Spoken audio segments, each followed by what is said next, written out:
Për muaj me radh, LSDM-ja kërkon vazhdimisht miratimin e ligjeve nga agenda reformuese, flet për rrugë evropiane dhe përpiqet të paraqitet si faktori vetëm që kujdeset për integrimin evropian të shtetit. Kështu ka deklaruar deputetja e VMRO-DPMN-s Ivanka Vasilevska, e cila theksoi se megjithatë kur vjen momenti që këto ligje të hidhen në votim në kuvent, deputetët e LSDM-s nuk votojnë dhe zgjedhin kalkulimet politike.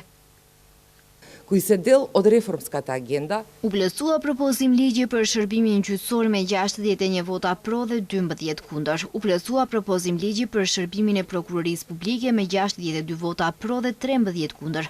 U miratua propozim ligji për udhëheqësit e lartë me 62 vota pro, ndërsa deputetët e LSDM-s nuk votuan. U plotësua edhe propozim ligji për përdorimin e energjisë nga burimet e rinovueshme me 62 vota pro, ndërsa LSDM-s sërish nuk dha mbështetje. Propozim ligji për armët u miratua me 70 vota pro, ndërsa LSDM nuk votoi. Vasilevska tha se kjo tregon qartë se kur bëhet fjalë për reforma konkrete, LSDM nuk ka qëllim të kontriboj. Siç tha ajo, është e lehtë të flitet për Evropën në konferenca për shtyp, por shumë më e rëndësishme është mënyra se si veprohet kur duhet të votohet në kuvent. Predlog zakonot za oružje беше usvojen.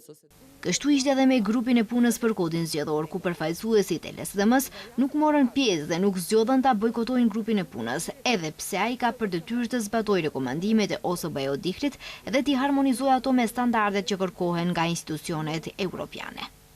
Bashkimi Evropian e ndjek me kujdes procesin reformues dhe i përshëndet hapat që ndërmerr qeveria, deklaroi ajo. Sipas Vasilevskës, për LSDM-n as vlerësimet e institucioneve evropiane dhe as rezultatet konkrete nuk janë të mjaftueshme për të treguar përgjegjësi.